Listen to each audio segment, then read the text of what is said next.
बात कर रहे हैं हम आयनिक इक्विलिब्रियम की। जब हम आयनिक इक्विलिब्रियम की बात करते हैं तो बात आती है आयंस की। तो उन आयंस को समझाने के लिए उन आयंस में इक्विलिब्रियम को समझाने के लिए पहले हमने आपसे बात की कंडक्टिविटी की। कंडक्टिविटी मतलब कौन इलेक्ट्रिसिटी कंडक्ट करेगा, ठीक है। तो इलेक्ट्रिसिटी की बात करते हैं तो वो भी चार्ज से ही रिलेटेड साइंस है। तो जब कंडक्टिविटी की बात करते हैं तो हमारे पास दो कंडक्टर्स आते हैं। देखो,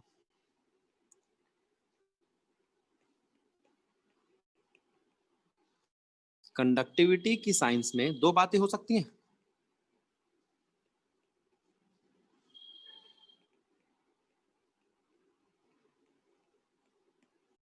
कंडक्टर मतलब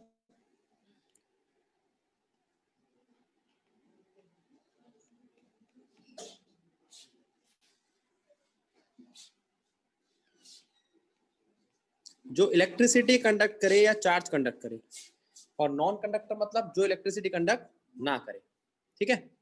अच्छा, अब कंडक्टर की बात करूं मैं आपसे तो ये कितने तरीके के होते हैं। कंडक्टर हो सकते हैं मेटेलिक,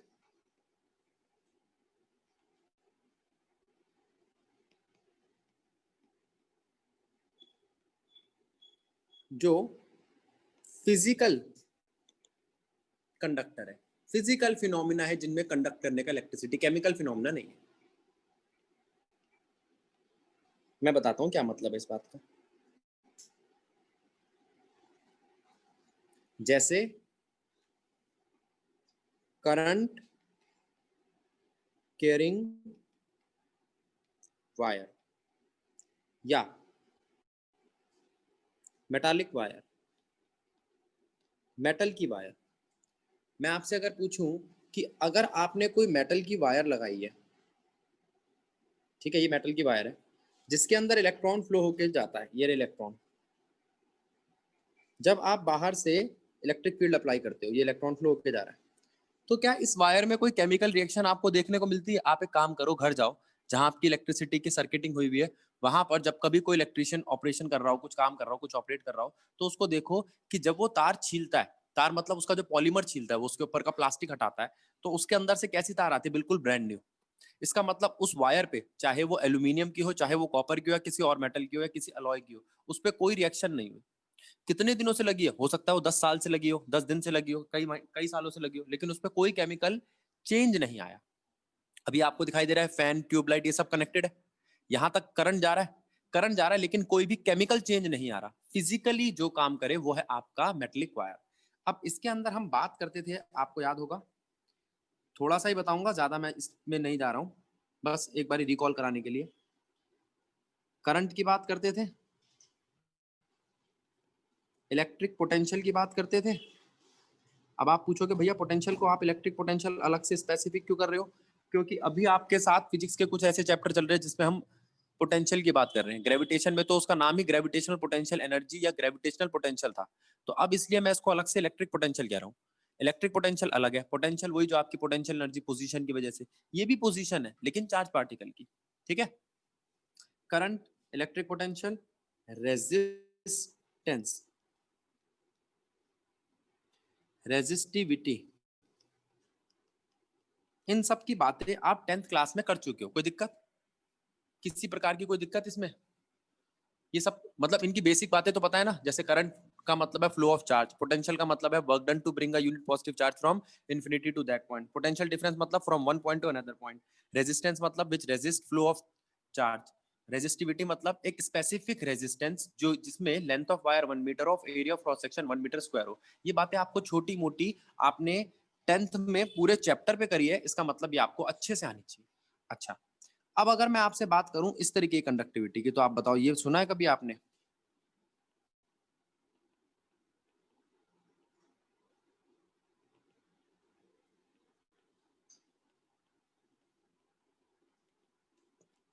इलेक्ट्रोलिटिक कंडक्टेंस, ये आपने सुना होगा लेकिन शायद बिल्कुल इस फॉर्मेट में ना सुनाओ, इस फॉर्म में ना सुनाओ आपने ये। अब देखोगे तो शायद समझ में आ जाए।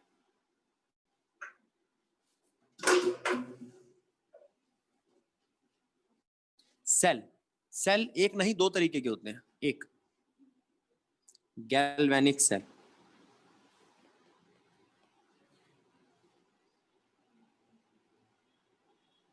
कोई तुमसे पूछे गैल्वेनिक सेल क्या है, और एक होता है इलेक्ट्रोलिटिक सेल। गैल्वेनिक सेल क्या होता है? गैल्वेनिक सेल का मतलब जिसमें बाहर गैल्वेनोमीटर लगा हो और वो आपको करंट दे। Conversion of energy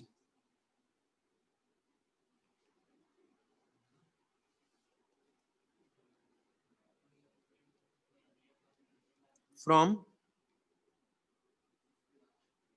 chemical to electrical. ठीक है, इसमें एनर्जी कन्वर्ट होती है केमिकल से इलेक्ट्रिकल में, और इस वाले में कन्वर्जन ऑफ एनर्जी। हम बात कर रहे थे दो टाइप के सेल्स की, एक गैल्वेनिक सेल और एक इलेक्ट्रोलिटिक सेल। इलेक्ट्रोलिटिक सेल में क्या होता है, एनर्जी कन्वर्ट तो होती है, लेकिन कहां से कहां तक? Electrical to chemical. मैं आपको बना के दिखाता हूं।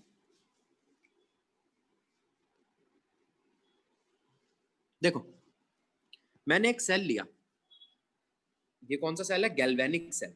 आपको देखो यहां बना दिखाई देगा। दो फॉर्म में हो सकता है, या तो आप हाफ हाफ ले लो, हाफ हाफ लोगे आपके काम भी आएगा क्योंकि रेडॉक्स में पढ़ना है। ठीक है, जरा देखो, ये और ये दोनों हाफ सेल है। इनको जोड़ने के लिए मैं जिस चीज का इस्तेमाल करता हूं उसको कहते हैं ब्रिज। ये इधर से उधर तक जो दोनों साइड के सॉल्ट्स होते हैं उनको न्यूट्रल करके रखता है और कनेक्टिविटी प्रोवाइड करता है, इसलिए इसे सॉल्ट ब्रिज कहते हैं। यह है आपका सॉल्ट ब्रिज। एक हाफ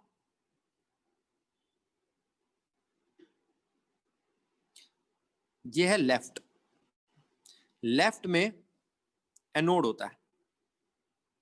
ठीक है, एनोड में ऑक्सीडेशन होती है, और ऑक्सीडेशन जहां होती है वो नेगेटिव होता है। ये चार बातें बताई मैंने। ये रही रॉड, और एक ये रही रॉड। पहली बात तो ये कि दोनों की दोनों ये इलेक्ट्रोड है, जो इलेक्ट्रिसिटी को इधर से उधर या चार्ज को इधर से उधर कंडक्ट करे, ऐसी रॉड इलेक्ट्रोड। लेकिन दो रॉड्स हैं, एक एनोड और एक कैथोड, एक पॉजिटिव और एक नेगेटिव।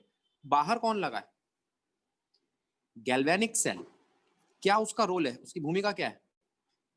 जो भी यहां से करंट आएगा उसको मेजर करना। जैसे आपने कहा कि भैया मैंने गैल्वेनिक सेल नहीं लगाया, एक बल्ब लगा दिया, तो बल्ब क्या करेगा? वो भी ये बताएगा कि अंदर करंट पैदा हो रहा होगा तो उस बल्ब पे कुछ ऑपरेशन होगा, अगर अंदर करंट पैदा नहीं हो रहा होगा तो उस बल्ब पे कोई ऑपरेशन नहीं होगा। एक बात। दूसरी बात, सॉल्ट ब्रिज से कनेक्ट किया हुआ इसको। यहां पर लिक्विड फॉर्म में, जैसे एक बार इसको लेते हैं हम,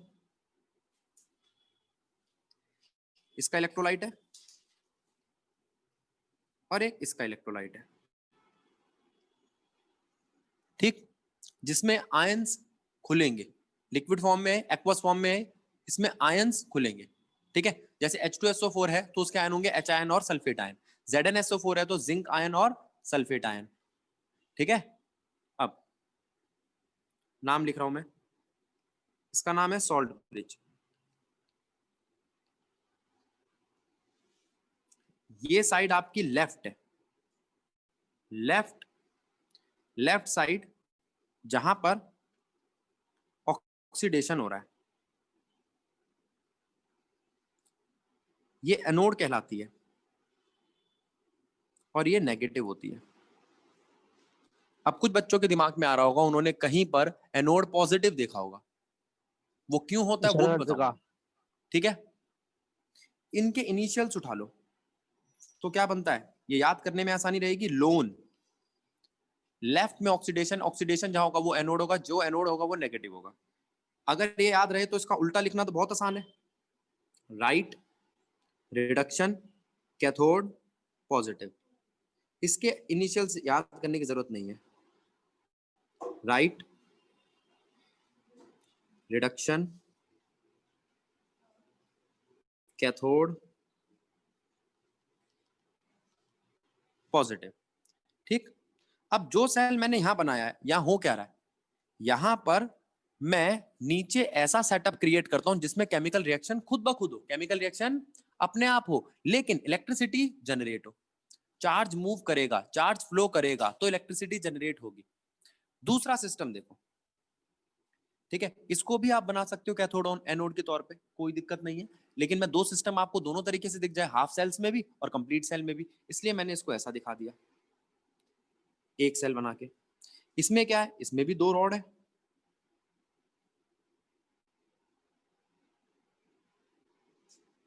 ठीक है।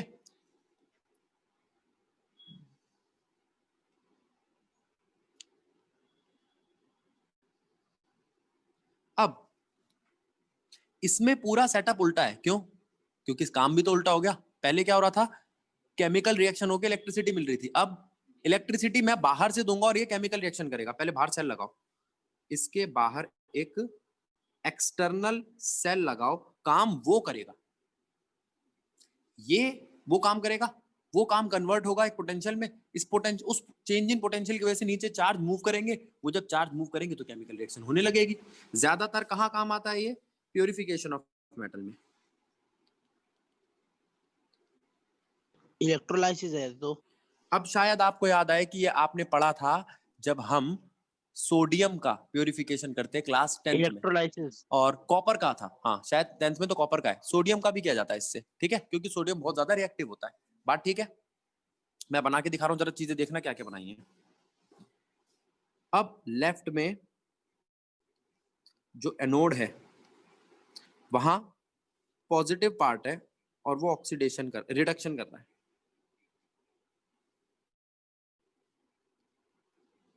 तो जो राइट में है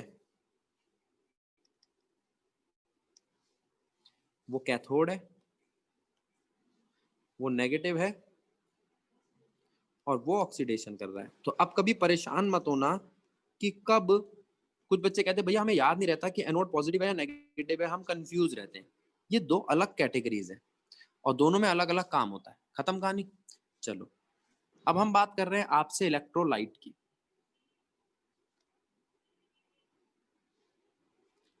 टॉपिक है इलेक्ट्रोलाइट। इलेक्ट्रोलाइट होता क्या है, aqueous form of ionic salt in which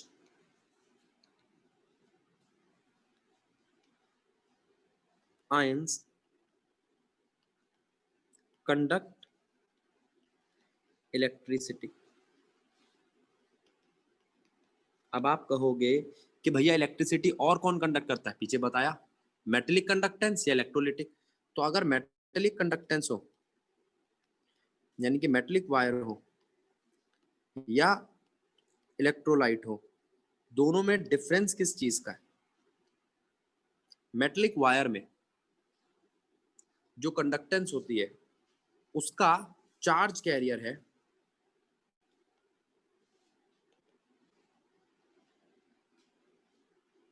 free electron, और इलेक्ट्रोलाइट में चार्ज कैरियर कौन है, आयंस, पॉजिटिव और नेगेटिव आयंस। इस बात को नोट करके रखना, इसे कहते हैं हम चार्ज कैरियर।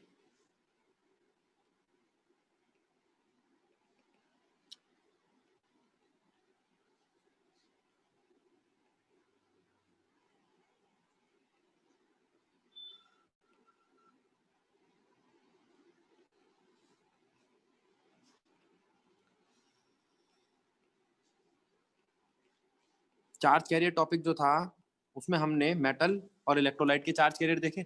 अब बात आती है इलेक्ट्रोलाइट के टाइप्स की।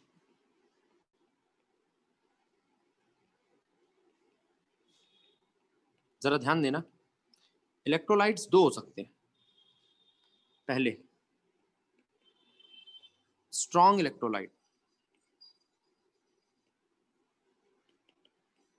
कौन है स्ट्रॉन्ग इलेक्ट्रोलाइट, जो पूरी तरीके से डिसोसिएट हो जाए आयंस में, जिनमें नंबर ऑफ आयंस हमें ज्यादा मिले, मतलब लगभग जिनकी प्रोबेबिलिटी 1 हो आयंस की। ठीक है, मैं कुछ लिख के दिखा रहा हूं आपको, और आपसे अब इससे आपको ये भी पता चलेगा कि जो स्ट्रॉन्ग इलेक्ट्रोलाइट है वो कौन है।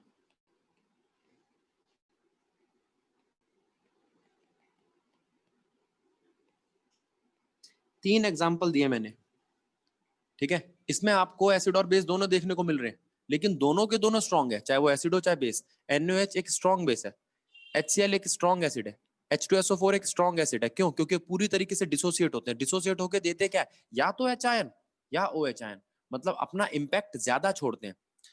अच्छा, ये कंप्लीटली डिसोसिएट का मतलब क्या होता है? 98 to 100%। ठीक है, अगर आपने 100 ग्राम HCl लिया तो उसमें एग्जांपल ले रहा हूं, ठीक है, ये 100 ग्राम मत बोलो, 100 मॉलिक्यूल्स HCl के लिए तो आपको 100 H आयन मिलेंगे। और अगर मैं वहीं पे लेता हूं दूसरा एसिड, यानी कि CH3COOH, वो 15 या 20 आयन सीधे, तो कौन स्ट्रॉन्ग हुआ? एक 100 पे 100 दे रहा है, एक 100 पे 15, तो 15% वाला वीक हुआ और ये स्ट्रॉन्ग हुआ। ठीक, strong electrolyte which dissociate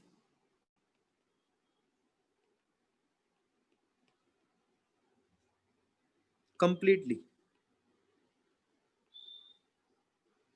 which dissociates completely in solvent। Generally ये सॉल्वेंट आपका पानी होता है, एक्वस मीडियम में। ठीक है, ठीक है। अब वीक इलेक्ट्रोलाइट क्या है?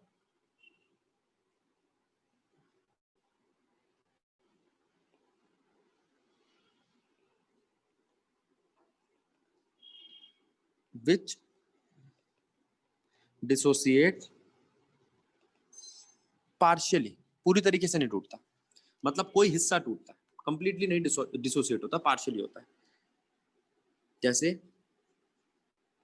CH3COOH, AlOH होल थ्राइस, या आप कह सकते हो वीक एसिड और वीक बेस। ठीक है, मैं यहां पर फिर से दिखाता हूं, यहां पे भी लिख देता हूं, स्ट्रॉन्ग एसिड और स्ट्रॉन्ग बेस, कोई भी हो वो स्ट्रॉन्ग इलेक्ट्रोलाइट होगा। ठीक है, तो स्ट्रॉन्ग इलेक्ट्रोलाइट वीक इलेक्ट्रोलाइट पता चल गया। अब एक चीज आती है dissociation,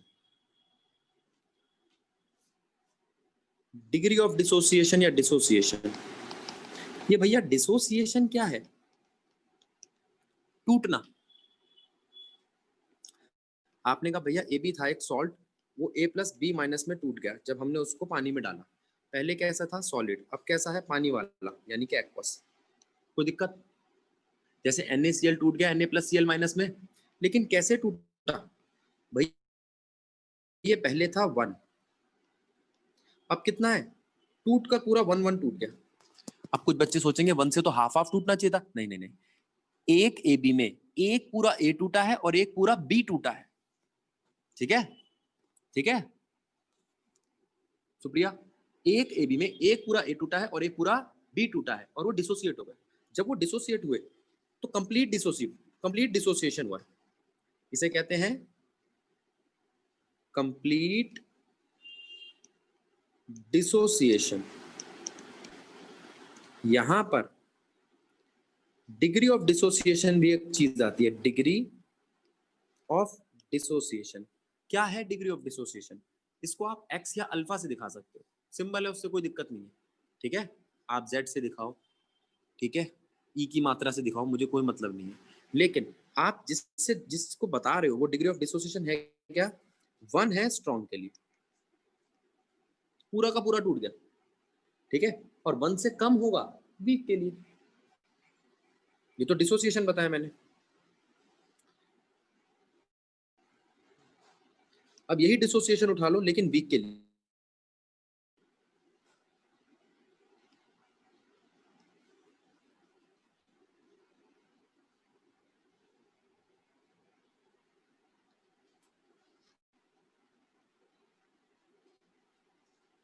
for weak electrolyte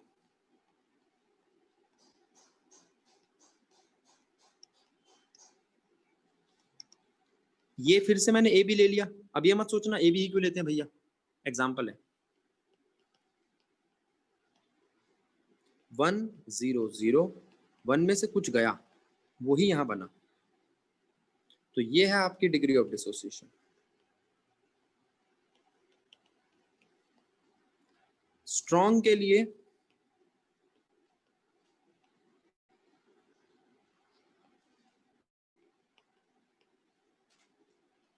alpha 1, week के लिए अल्फा लेस देन 1, और अगर किसी का अल्फा 0 हो तो इसका मतलब है डिसोसिएट नहीं हुआ, कोई दिक्कत, वो डिसोसिएट ही नहीं हुआ, टूटा ही नहीं हुआ। स्वेच्छा, बात समझ आई? तो स्ट्रॉन्ग इलेक्ट्रोलाइट हो गया, वीक इलेक्ट्रोलाइट हो गया, कहानी अब जरा ध्यान दो, नोट करने वाली बात पे ध्यान देंगे। जो चीज पूरी टूट गई वो वापस तो आएगी नहीं, कंप्लीटली डिसोसिएट हो गया, मतलब HCl चाहता था पानी में डालू उसे तोड़ दो, NaCl चाहता था, अब वो Na और Cl जुड़ेंगे नहीं। लेकिन अगर कोई चीज ऐसी हो जो जुड़ भी रही है टूट भी रही है और चले जा रही है, वही तो इक्विलिब्रियम मेंटेन करेगी। इक्विलिब्रियम मेंटेन वो करता है जो आता जाता रहे, रुका ना रहे, जो आता जाता रहे। समझ आया? तो याद क्या रखना है, स्ट्रॉन्ग इलेक्ट्रोलाइट इक्विलिब्रियम नहीं शो करते, और वीक इलेक्ट्रोलाइट इक्विलिब्रियम शो करते हैं। ठीक है, जो कंप्लीटली डिसोसिएट हो गया वो इक्विलिब्रियम का हिस्सा नहीं है। इसका मतलब ये नहीं है strong acid, strong base equilibrium नहीं दिखाएंगे, वीक एसिड या वीक बेस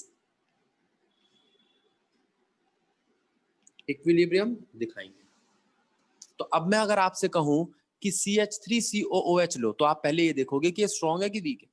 CH3COH वीक है, क्या इक्विलिब्रियम दिखा सकता है? हाँ दिखा सकता है। HCl लो, HCl क्या है, स्ट्रॉन्ग है कि वीक है? स्ट्रॉन्ग है, तो इक्विलिब्रियम की बात ही नहीं करेंगे, वो इक्विलिब्रियम का हिस्सा ही नहीं है, तो उसमें इक्विलिब्रियम की बात नहीं की जाएगी। अब कोई तुमसे कहे कि अच्छा ये रिएक्शन है, HCl का डिग्री ऑफ डिसोसिएशन कैलकुलेट करो, तो आपको हर बार बोलना है 1, क्वेश्चन खत्म, क्योंकि वो तो कंप्लीटली डिसोसिएट हो जाता है।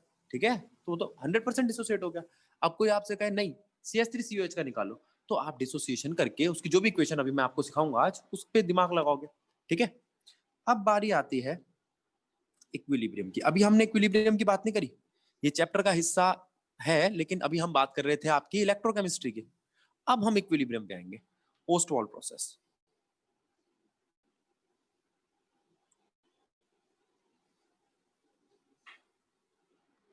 ये प्रोसेस कहता क्या है,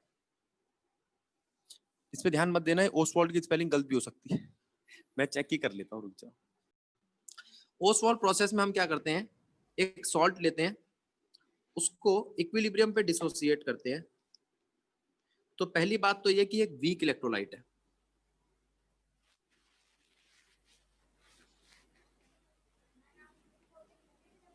ये एक वीक इलेक्ट्रोलाइट है। अगर मैं इसकी इनिशियल कंसंट्रेशन 1 लूं और इन दोनों को लूं 0, इसका मतलब बताता हूं मैं, शुरुआत में प्रोडक्ट बना नहीं था, शुरुआत में प्रोडक्ट बना नहीं था, इसलिए वो 0 थे, और रिएक्टेंट फुल था इनिशियली।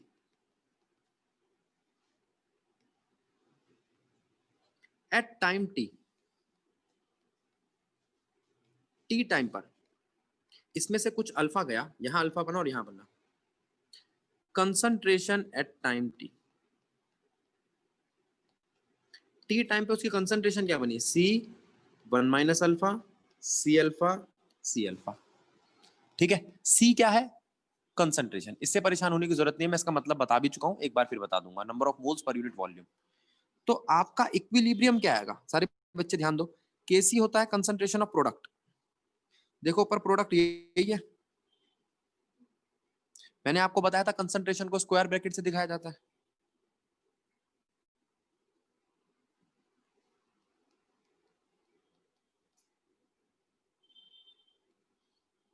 सी से अगर सी को काट दूं तो C alpha square divide by 1 minus alpha नीचे बचेगा।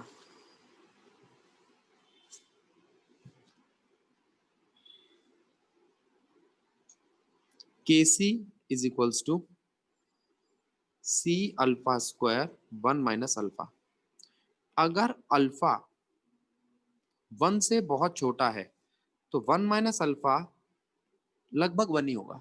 तो आप कह सकते हो के सी होगा सी अल्फा स्क्वायर। एक बात और डिग्री ऑफ डिसोसिएशन यानी कि अल्फा हो जाएगा अंडर रूट ऑफ के सी डिवाइडेड बाय सी। यहां पे सी है number of moles divided by volume. तो ये है ओस्टवॉल प्रोसेस। अब जैसे हमने वीक एसिड में देखा था वैसा ही वीक बेस में होगा। देखो वीक बेस में हमने बेस लिया है BOH, पानी के साथ रिएक्ट करके B प्लस एक्वस आयन और OH माइनस एक्वस आयन बनाता है। फिर वैसे ही इनिशियली ये 1 था, ये 0, ये 0, इसमें से कुछ अल्फा गया, वो डिसोसिएट होके यहाँ इन दोनों का अल्फा बन गया। ठीक है, अब हम आपसे बात कर रहे हैं किस चीज की? इक्विलिब्रियम कांस्टेंट फॉर कंसंट्रेशन की। तो वो होता है प्रोडक्ट अपॉन में रिएक्टेंट।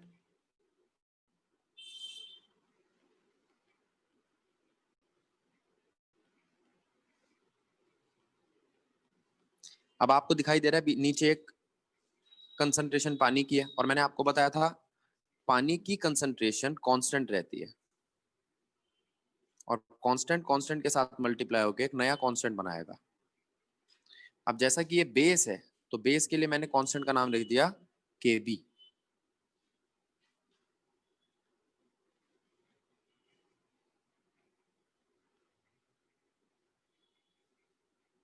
ठीक है,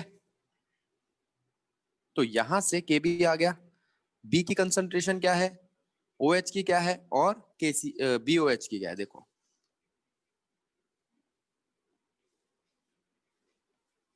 कोई चेंज नहीं है, जैसा एसिड के लिए था वैसा ही बेस के लिए।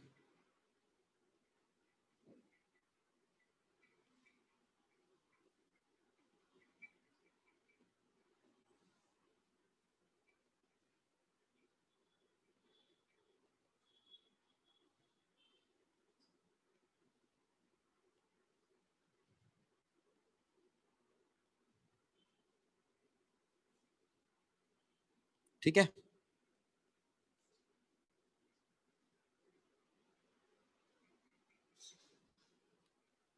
Degree of dissociation of base. अच्छा, तो एसिड की बात हो गई, बेस की बात हो गई, दोनों के इक्विलिब्रियम की बात हो गई। अब हम कुछ एग्जांपल्स देखेंगे एनसीईआरटी के जिनमें हमें ओसवाल्ड प्रोसेस दिखाई दे रहा हो। ठीक है, अब मैं जैसे एक सॉल्ट लेता हूं, देखो जरा यहाँ पे एक AB सॉल्ट है, वो डिसोसिएट करता है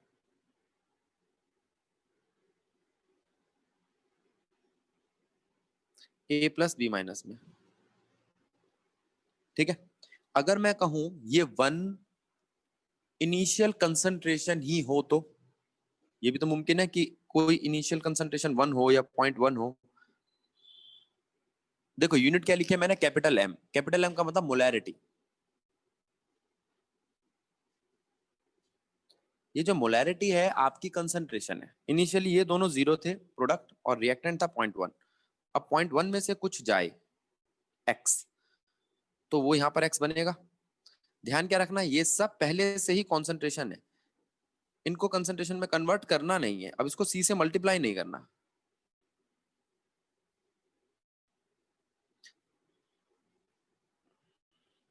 ठीक, तो ये इनिशियल था, ये एट इक्विलिब्रियम।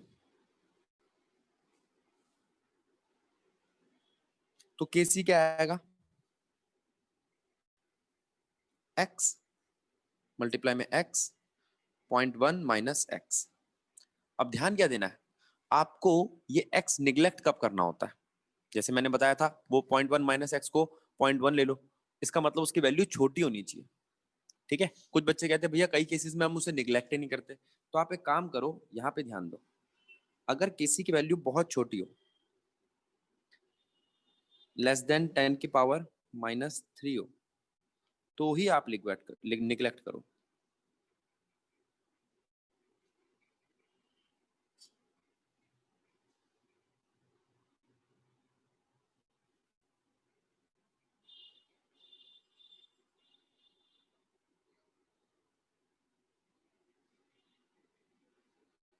ठीक है, ठीक, हमेशा निगलेक्ट नहीं करना, यानी कि यहाँ पे ध्यान रखना है केसी की वैल्यू क्या है, और या अगर कभी मैडम कहे कि इस वाले केसेस में नहीं करना है तो उसमें निगलेक्ट मत करना।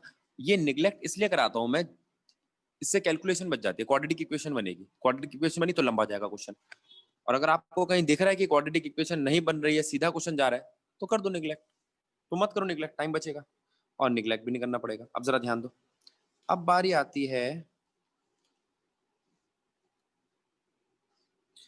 इस क्वेश्चन की। इस क्वेश्चन को हमने पहले भी देखा था, अब एक बार फिर देखेंगे। यहाँ केसी की वैल्यू आपको दे रखी है, जरा ध्यान दो दे क्या क्या रखा है। केसी की एक वैल्यू दे रखी है आपको, टेम्परेचर दे रखा है आपको, ठीक है, एक रिएक्शन दे रखी है, उस रिएक्शन को मैं नीचे लिखूंगा। वो कहता है calculate equilibrium concentration of CO2 H2CO, यानी कि तीनों की, एंड H2O चारों की, एट 800 Kelvin if only CO and H2 are present initially. तो इनिशियली सिर्फ रिएक्टेंट प्रेजेंट थे। अब जरा रिएक्शन लिखने का तरीका देख लो, CO reacts with H2O gives you CO2 plus H2। मैंने यहाँ पे फेस पे ध्यान नहीं दिया, इसका मतलब मुझे केसी निकालना है, केपी निकालना होता तो मैं फेस पे ध्यान देता, सिर्फ गैस को कंसीडर करता। इनिशियल कंसंट्रेशन लिखी मैंने, इनिशियली ये था 0.1, ये भी 0.1, ये 0, इस 0.1 में से x गया, इस 0.1 में से भी x गया। अब जरा ध्यान देना, H2O की कंसंट्रेशन में चेंज लिया है मैंने, क्यों, क्वेश्चन ने दिया था। अगर नहीं दिया होता तो जनरली हम H2O की कंसंट्रेशन कांस्टेंट लेते हैं, लेकिन वो जनरली, अगर क्वेश्चन आपको दे, न्यूमेरिकल दे, तो आप उसको फिर चेंज नहीं करोगे। ये मत करना कि इसकी तो कंसंट्रेशन चेंज नहीं होती, हम इसे कंसीडर ही नहीं करेंगे, कंसीडर करेंगे अगर आपको न्यूमेरिकल करने को कहता है। ठीक है, आगे, तो यहां से आपकी केसी की वैल्यू क्या आएगी। अच्छा, केसी की एक वैल्यू ऊपर दे भी रखी है, न्यूमेरिक उसमें गिवन है 4.24। ठीक, अब केसी क्या होता है, कंसंट्रेशन ऑफ प्रोडक्ट अपॉन में रिएक्टेंट। अब यहां पर वो पहले से ही कंसंट्रेशन की फॉर्म में दिया था, इसलिए मैंने इसको सी से मल्टीप्लाई नहीं किया। अब आपको भैया मैं तो वैसी तरीके से चलूंगा या उसी पैटर्न को फॉलो करूंगा जो ओसवाल्ड प्रोसेस है, तो वो भी कर सकते हो, कोई दिक्कत नहीं है, वो जो सी से मल्टीप्लाई करोगे वो यही बनेगा। ठीक, तो परेशान होने की जरूरत नहीं है। ये मुझे आसान लग रहा था कैलकुलेशन में, जरा देखो 0.1 माइनस एक्स पूरे का होल स्क्वायर हो चुका है, तो ये केसी के ऊपर अंडर रूट बन जाएगा, तो x divided by 0.1 minus x is equals to under root of KC. What is the value of KC, it is 4.24।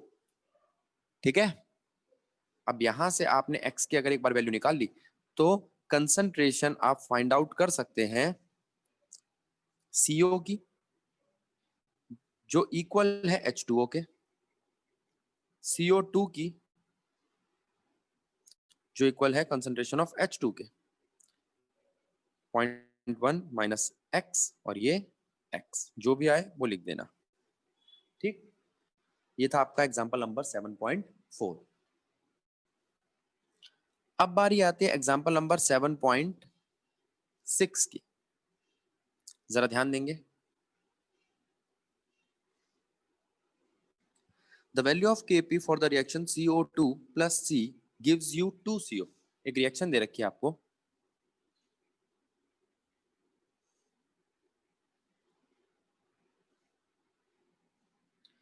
KP की वैल्यू दी है, इसका मतलब मुझे ध्यान रखना होगा कि कौन सॉलिड है कौन गैस है, फेस पे ध्यान देना होगा। और यहाँ पे CO2 गैस है, कार्बन सॉलिड है और CO गैस है, ठीक है। तो यहाँ पे हम कार्बन की कंसंट्रेशन कंसीडर ही नहीं करेंगे। अब देखते हैं क्वेश्चन क्या कहता है। क्वेश्चन क्या इनिशियल कोई कंसंट्रेशन देता है इसकी? इनिशियली CO2 की कंसंट्रेशन दे रखी है, प्रेशर दे रखा है सॉरी, 0.48 बार, ठीक है। और CO की है 0, और at equilibrium 0.48 bar,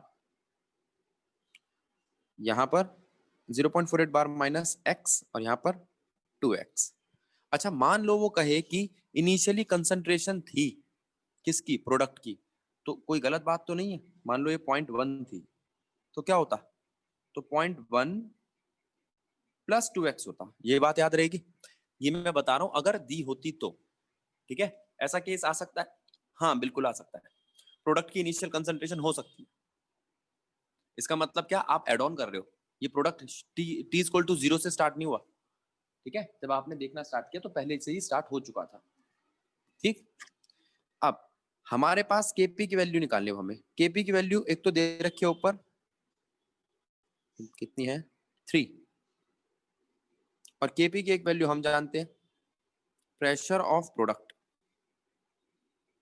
divided by pressure of reactant.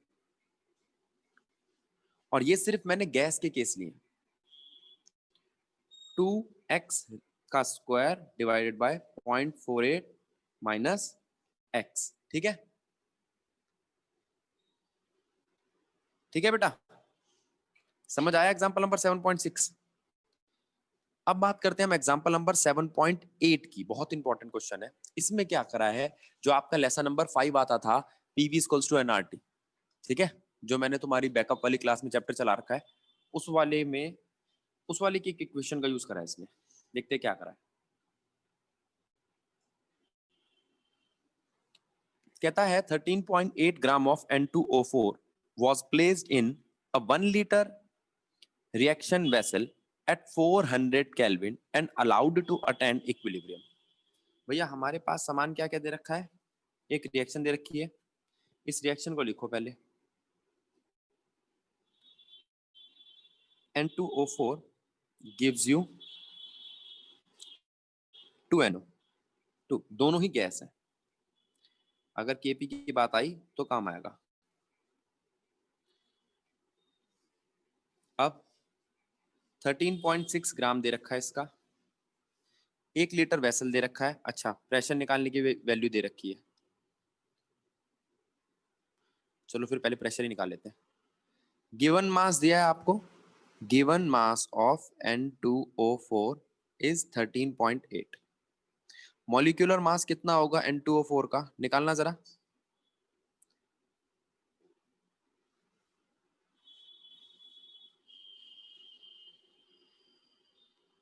Sixty four plus 28 करना बेटा, 72, 92। अब गिवन मास है, मॉलिक्यूलर मास है, नंबर ऑफ मोल्स क्या होंगे N2O4 के? नंबर ऑफ मोल्स आ गए।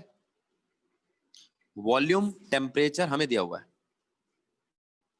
वॉल्यूम है 1 लीटर, टेम्परेचर 400 केल्विन, ठीक है। अब वो कहता है यहां से क्या हम प्रेशर निकाल सकते हैं? हाँ, एक फॉर्मूला था पीवी इक्वल्स टू एनआरटी। तो यहां से पी बैठता है आपका N R T by V. V है, टी है, आर हम जानते ही हैं। तो प्रेशर तो आ गया आपका।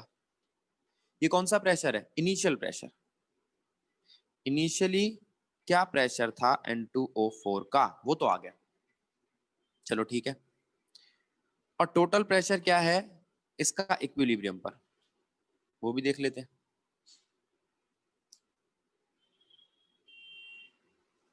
टोटल प्रेशर है 9.15 बार, ठीक है। Calculate KC KP and partial pressure at equilibrium. अब जरा इस रिएक्शन पे आ जाओ। इस रिएक्शन में हम लिखेंगे इनिशियली प्रेशर कितना था,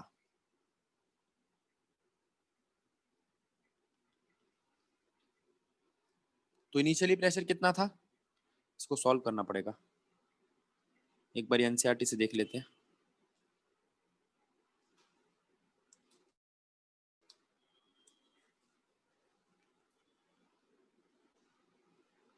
देखो इनिशियली प्रेशर था 4.98,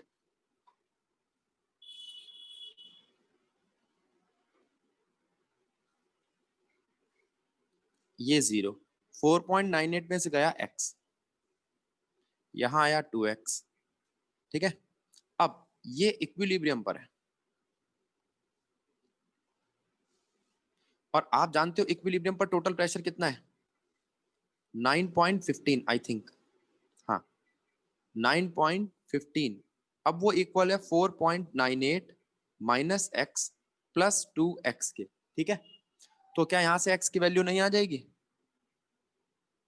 माइनस एक्स प्लस 2x, तो x बन जाएगा, वो होगा 9.15 माइनस 4.98, वैल्यू सॉल्व कर लेंगे। अब x की वैल्यू आ गई, तो आप ये कह सकते हो जो प्रेशर है N2O4 का इक्विलिब्रियम पर, वो हमें पता है। एट इक्विलिब्रियम प्रेशर है N2O4 का 4.98 माइनस एक्स, वैल्यू रखी। प्रेशर क्या है जो बना है NO2, उसका ट्वाइस ऑफ एक्स, ये भी आ गया। तो एक क्वेश्चन सॉल्व हो गया हमारा कि इनका पार्शियल प्रेशर निकालो। दूसरा पार्ट था इसका केपी निकालो। केपी कैसे निकालेंगे, प्रेशर ऑफ NO2 यानी कि pressure of product divided by pressure of N2O4, 2x का square divided by 4.98 minus x, ये भी आ गया, केपी भी आ गया। अब केसी कैसे निकाले, KP is equals to KC R T raise to the power delta N, ये सिखाया था। डेल्टा एन का मतलब होता है प्रोडक्ट में कितने नंबर ऑफ मोल्स है माइनस रिएक्टेंट में गैस के, सिर्फ गैस के। अब जरा ध्यान दो, प्रोडक्ट के कितने नंबर ऑफ मोल्स हैं, 2, और रिएक्टेंट में है 1, तो केसी क्या आएगा आपका, KP divided by R T raise to the power 1। KP की वैल्यू अभी ऊपर निकालिए, आर की वैल्यू हम जानते हैं और शायद टेम्परेचर दे रखा है क्वेश्चन में 400 केल्विन, क्वेश्चन हो गया। ये अच्छा क्वेश्चन है, इसमें 2-3 बातें पूछी हैं, साथ के साथ इसमें एक लेसन नंबर 5 का कॉन्सेप्ट भी लग रहा है, तो थोड़ा सा इंपॉर्टेंट हो जाता है टॉपिक। अब हम आपसे बात कर रहे हैं एग्जाम्पल नंबर 7.18 की। अब जरा इस पे ध्यान देना, क्वेश्चन क्या कह रहा है। ये भी वही ओस्टवाल्ड प्रोसेस से होगा आपका। देखो, the ionization constant of HF is 3.2 10 raised to the power -4, ये है केसी। केसी दे दिया आपको। Calculate the degree of dissociation of HF in its 0.02 mole solution, उसकी डिग्री ऑफ डिसोसिएशन निकालो। अगर उसकी इनिशियल कंसंट्रेशन 0.02 मोल थी, ठीक है, तो कैलकुलेट करो कंसंट्रेशन सभी स्पीशीज की, कर लेते हैं। तो अगर मैं HI लूं और उसको पानी दो और उसको डिसोसिएट करूं H+ आयन में एक्वस, और OH HF था, मैंने I ले लिया गलती से, F- आयन एक्वस में। अब कुछ बच्चे कहते हैं कि भैया स्कूल में हमारे H+ नहीं हाइड्रोनियम आयन लिखवाया है, तो उससे परेशान होने की जरूरत नहीं है, और करके लिख दिया मैंने, ठीक है। अभी कुछ बच्चे बोलने लगेंगे स्कूल में तो कुछ और कराया था, तो उसके लिए ये। तो इनिशियली इसकी कंसंट्रेशन कितनी थी बेटा HF की, जो क्वेश्चन में गिवन है वो है 0.02।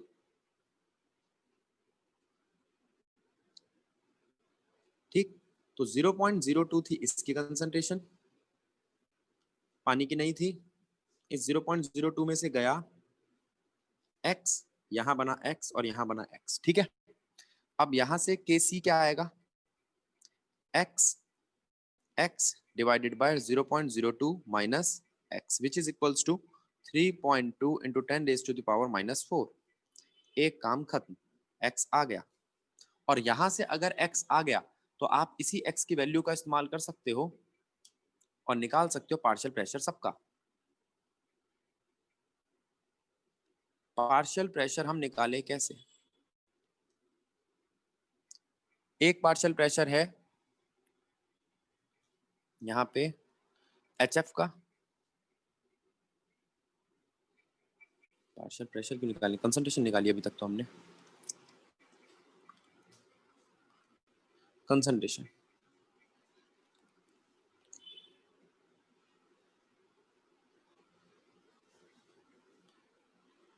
कंसंट्रेशन एट इक्विलिब्रियम HF की, F आयन की और H प्लस आयन की। अब H प्लस आयन बोलो या हाइड्रोनियम आयन बोलो कोई दिक्कत नहीं है। HF की कितनी है भैया, 0.02 माइनस एक्स, एक्स की वैल्यू हम निकाल चुके, अब सॉल्व हो जाएगा। और इसकी x, खत्म, ये काम खत्म। अब इसको अगर कोई ओस्वाल्ड प्रोसेस से करना चाहे तो कोई दिक्कत नहीं है। HF plus H2O gives you H plus ion F minus ion, ये कितना है 1 0 0, 1 minus alpha alpha alpha, C 1 minus alpha C alpha C alpha, Kc is equals to C alpha C alpha C 1 minus alpha. दिखाई दे रहा है C कटता हुआ, काट दिया तो वैल्यू आई C alpha square 1 minus alpha. Kc की वैल्यू दे रखी है, हाँ दे रखी है 3.2 इंटू 10 की पावर माइनस 4। ये इक्वल है कंसंट्रेशन के, C का है हमारा 0.02, अल्फा निकालना है, अल्फा आ जाएगा और अल्फा आ गया तो हम फिर से वैसे ही वैल्यू निकालेंगे, concentration of HF C1 minus alpha, alpha की वैल्यू है अब हमारे पास, concentration of F minus ion और concentration of H plus ion C alpha. ये दो अलग अलग तरीके हैं, इसमें परेशान होने की जरूरत नहीं है। कुछ बच्चे कहते हैं भैया हमारा फ्लो इस पे अच्छा बना हुआ है जो ओस्वाल्ड प्रोसेस है, तो उससे कर लो क्योंकि ये एक भी है और अगर वो भी कोई खास अलग तरीका नहीं था, तो दोनों में से जो आपको ऑप्ट करना हो, जो आपको क्वेश्चन के हिसाब से ठीक लग रहा हो कर लो, परेशान होने की जरूरत नहीं है।